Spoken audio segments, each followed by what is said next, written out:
Hello, everyone, and welcome to the Advancement Center, and welcome to the world of magic and miracles. Once again, it's an honor to be here to express the things that have come to me. Each of us disappears into our own world and come out with a revelation, a new awareness.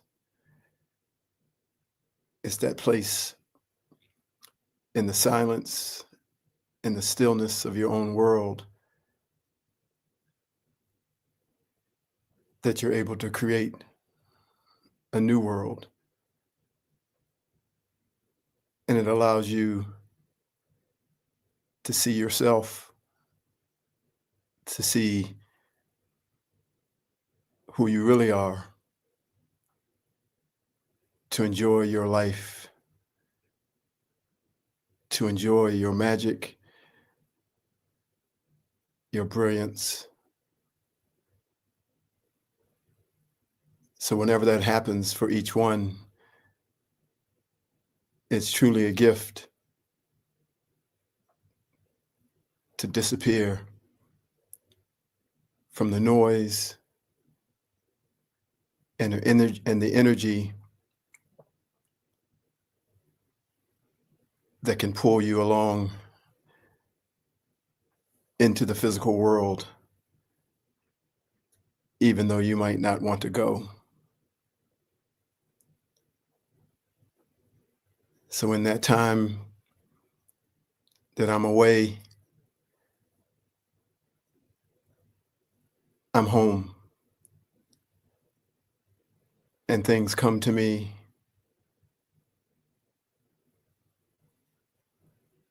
and it's for me to pass it on. So here comes what it is for me to pass on. See it all. We are being prepared for so much, and yet we can't see it. For the current events are pressed into our awareness and utilizing our highest level of focus. It is only long after the event, if you are lucky, that you might look back and see the steps of preparation that you were being led through. I can feel them for myself, and it is bringing such a feeling of excitement. I'm aware of so much now, and I can see how everything is working together for me to bring me into my destiny. I realized as I was at work teaching tennis that I am giving people the skills that will show up in a moment when they forgot that there would even be a moment, and that most will have forgotten that the preparation had ever happened. It's like the Karate Kid, wax on, wax off, and paint the fence. Attributes, skills, and abilities that will just seem to show up in the moment that you need them. Yet you were being prepared all along. It is a great feeling to be aware of the preparation for the new world, your new body, and for your great destiny and mastery. Anticipation and excitement shall then lead the way. And when you are fully conscious of the preparation, you become fully conscious of the miraculous events that are headed your way. This is living from the macro view, the big picture perspective, where you will become infinitely aware of the blocks as they are being put in place for the miracles that are approaching. You are now looking through the eyes of your Creator, and from your vantage point on top of the world, you can see it all. Such a feeling's coming over me. There is wonder in most everything I see. Not a cloud in the sky, got the sun in my eyes, and I won't be surprised if it's a dream. Everything I want the world to be is now coming true, especially for me. And the reason is clear. It's because you are here. You're the nearest thing to heaven that I've seen. I'm on the top of the world looking down on creation, and the only explanation I can find is the love that I've found ever since you've been around. Your love's put me at the top of the world. Something in the wind has learned my name, and it's telling me that things are not the same. In the leaves on the trees and the touch of the breeze, there's a pleasing sense of happiness for me. There is only one wish on my mind. When this day is through, I hope that I will find that tomorrow will be just the same for you and me. All I need will be mine if you are here. So I'm on the top of the world looking down on creation, and the only explanation I can find is the love that I've found ever since you've been around. Your love's put me at the top of the world.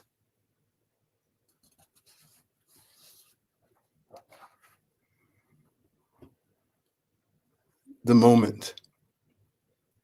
To end all suffering, we must simply remember to love without conditions. Not just every person, not just every piece of life, but just as importantly, every moment. I say remember because loving without conditions is our natural state, for it is the nature of our Creator. Therefore, it is our nature too. Suffering is simply the resistance to the moment. It's the mental and physical pain that is the byproduct of the disagreement and the separation between you and each and every moment. The laughing Buddha is the greatest example of one who remembers their nature. He is able to love all moments, every person, and every piece of life within that moment without conditions. Who can smile when they lose their job, when they lose a loved one, when they have a flat tire? Only the one who remembers at the deepest level what this all is and who they are. This world cannot receive such depth. It judges those that do not suffer as heartless, as cold, and as someone without feelings, when in fact these ones that have remembered feel at a depth that you can't even imagine. All reaction is a symptom of this forgetting of your nature to love every moment without conditions. It is knee-jerk in its delivery because we are resisting something or someone within that one moment. As you slowly mature in your recognition of your reaction to the dislike of a moment, which is like that 2-year-old child, you will slowly begin to remember your true and natural state of non-resistance to the moment that most times we ourselves have created. This produces a judgment and a condemnation of the moment. And after the dust of the moment has settled, a brutal and damning judgment and condemnation of ourselves. Within each moment, there is a beautiful flow of the infinite, unimaginable and incomprehensible. For like a grain of sand, each moment holds within it everything ever created, all the elements, all the power, all the magic, all the love, and all the laughter. See that and feel that, and let every desire to resist and control the moment vanish from your being so that you and the flow can finally be as one. And finally, a calling out, a gentle push, a kick up the ass. When you begin to see and feel yourself from the inside and see the other who is outside of you as a reflection of the infinite you or a fragment of the creator, you will begin to master this realm of existence. When you begin to lose all longing for the experiences of this world, you will have graduated from its pull upon your being, and you will be a master of this realm of existence. For to participate, which is what you can still do, is to be in it, but to long for it is to be of it, and that you are no longer capable of doing. Feel your self mastery now as the influence of this world has less and less effect on you. Not just the so called bad, but the so called good as well. Not the news of the day, not the politics, not the entertainment, not the travel, and not the internet and its social media. Your focus is now changing, not to a new process, pattern, or method, but to something that is far beyond all these things. A mastery that comes from inside of you, that exists within you, a mastery that is random and dynamic, independent, yet completely connected to your creator. Your awareness of everything is growing and your consciousness is expanding. You are maturing into a higher understanding and a higher vibration, and you are leaving your childish ways behind. When something goes wrong or someone gets sick, we look to the person who has made the world of spirit and the world of magic and miracles their primary reality, the one who has no longing for anything in this life and who has demonstrated their mastery over this realm of existence. But that person should be us. We should be that person. But the longing for the things in the physical world keep us straddling both worlds and stunts our growth and our ability to know ourselves as beings of spirit. It's like when we were in school and instead of preparing for the tests, we went to parties and watched television. And then on the day of the test, we tried to sit next to someone that we knew made it a priority to prepare so that we could cheat off their paper. Unfortunately, a lot of people have just become spiritual to have a better life in the physical, to be able to manifest a bigger house, more money, or success in some part of their life. Just like there are some who decide to become a doctor because the pay is so high. You study to pass the test and move on to the next level, but the only thing motivating you is the money at the end. So when you finally become a doctor and someone really needs your help, you phone a friend because you haven't been becoming a doctor. You have just been trying to become rich. Those of us who have been on this journey for most of our lives and have had the opportunity to be in the presence of those who have demonstrated their awareness of the reality of the existence of the world of spirit have no excuse for not doing the same. Have no excuse for having any fear, no excuse for following anyone outside of themselves, have no excuse of not knowing and not living as their primary residence, the world of spirit. You have no excuse for trusting in the science and the experts in the fear, and no excuse for suckling at the breast of the physical world, treating it as your mother and your nurturer. For today, I am calling out those that have been fooling themselves and waking them up to the fact that what they lack is not hiding, but is evident and in plain sight. It is there in everything that is said and in everything that is done. It is present in the transmission of our energy, and it is seen, felt, and heard, and it always has been. For none of us are hidden from the light, yet we are always understood and never condemned. But today, a new opportunity is presenting itself to the all, especially to those who claim to know but do not know. It is an opportunity to look at yourself and see where your heart is, to see if you are playing both sides against the middle, giving you the chance to become firmly and courageously established with one mind in the world of spirit and the world of magic and miracles. This must be the least that you do, for in order to go into higher levels of awareness, higher consciousness, and higher vibrational states, you must first stand firmly in the world of spirit. This may seem harsh, and if it seems like a personal attack, it may be hitting close to home. For me, it is more like a rescue mission for those that can't see themselves and may have wandered off from who they really are. We all have the ability to not really see ourselves, and we are so good at judging ourselves based on comparison to those that seem less than us. But that just helps us fool ourselves into believing something that we're not. I have been a witness to the infinite patience of the Creator, and that will never cease. So this is but a gentle push, a calling out, and a kick in the ass to say that you are more than what you have been choosing to believe in, more than how you have been choosing to live.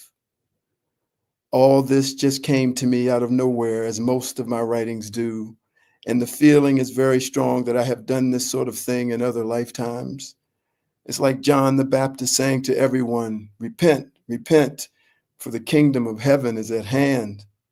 He called out the hypocrisy of those who said they could see but were blind, giving them the opportunity to change their ways.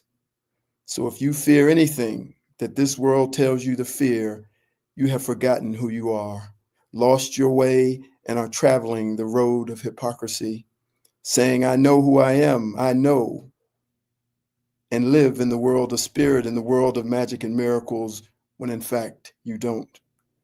When you transmit messages to people that say you should be afraid of anything, you do not live in the world of spirit, in the world of magic and miracles. When you say you should be afraid of this political leader or that political party or that government or communism, socialism, capitalism, gender issue, race issues, and everything in between, or go the other way and say we should follow and trust this or that political leader or that celebrity, entertainer, or spiritual teacher, we are not living in the world of spirit and the world of magic and miracles. We should be so far above and beyond these human judgments, seeing the bigger picture from the world of spirit, the world beyond all worlds, and the world from the eyes of our Creator. I know that we can all enter into a moment of fear because of something that we're facing or something that seems connected to a traumatic event from a past life or an event in this life. But we must be careful not to pass it on as truth or as a reality that must be feared. For fear and the concept of fear and the world of your Creator cannot exist in the same place.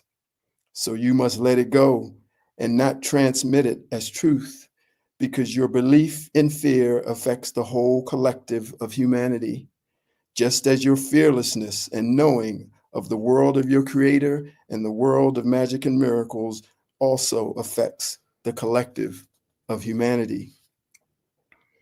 Our Creator cannot be afraid. So when you encounter fear, simply look up and you will see your Creator, and your fear will have to leave.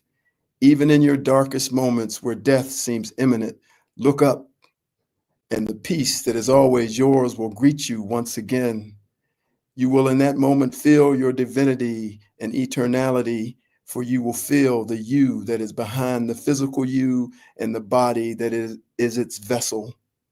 And you will enter a place where no fear can enter. That place is at the right hand of your Creator. This place is your true home, and this feeling and power are your true nature. You must find your way back to the awareness of that truth while still being here in the physical world. You must desire it more than anything that this world has to offer you, and end the lip service that says, I am, but lives as though you are not. Of course, it is not only fear that shows that we are not living in the world of spirit and the world of your creator as creator. Things like jealousy, vanity, service to self, comparison, and judgment are hallmarks of characteristics of being out of harmony with the world of your creator. But then the root of all these characteristics and the reactions that follow are always rooted in fear. Fear of not being enough, fear of not being seen, heard, and loved. This human life is filled to the brim with challenges and opportunities, not problems. For once again, everything exists in a moment, and then the next moment, and the next. It is the flow of life itself, and when you are in it, you simply smile. And when you are not, you react. Just look up, and the fear will vanish. Just look up, and the reaction will be greeted by a mischievous smile as you gently return to the right hand of your creator. So look up and keep your head to the sky and know that everything is a preparation for the events that are headed your way to take you to your destiny. We are all playing a role in the preparation for each other, for ourselves, and for humanity. All I know is that this just came to me out of nowhere, and that I am the one who can say it, and I am the one who is to deliver it. And now I return to my place of pure perfection on top of the world, having done what was given to me to do: a calling out, a gentle push, and a kick up the ass. May all who needed to have heard these words receive them in the purity in which they have been given. And may those that needed to see now have eyes to see, and those that needed to hear now have ears to hear. May the peace and light of your Creator shower you upon your journey, and may that peace be felt all the days of your life. Cheers, everyone. Thank you for listening. Love, magic, and laughter. I am David.